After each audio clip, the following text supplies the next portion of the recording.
KSU സംസ്ഥാന president Aloysius Xavier നയിക്കുന്ന campus Jagaran യാത്രയ്ക്ക് പാലക്കാട് വിക്ടോറിയ കോളേജിൽ സ്വീകരണം നൽകി. സ്വീകരണ പൊതുയോഗം എഴുത്തുകാരൻ KPS പയ്യനിടം ഉദ്ഘാടനം ചെയ്തു.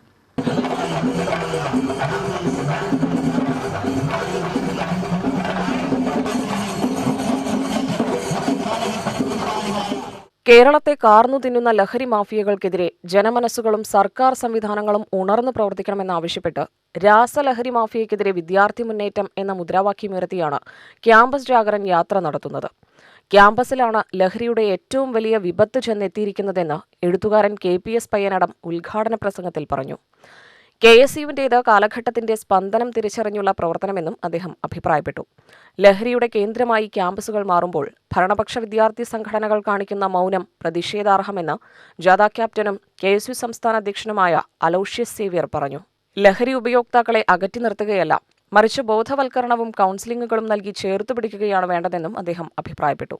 KSU ജില്ലാ പ്രസിഡന്റ് നിഖിൽ കണ്ണാടി അധ്യക്ഷനായി. DCC president A Thankappan, KPCC general secretary C Chandran, DCC general secretary KG Eldo, NSUI ദേശീയ സെക്രട്ടറി അനുലേഖ ബൂസ, KSU സംസ്ഥാന വൈസ് പ്രസിഡന്റുമാരായ MJ Yadukrishnan, P Muhammad Shamas, Ann Sebastian, മറ്റു ഭാരവാഹികൾ പ്രസംഗിച്ചു. UTV news, Palakkad.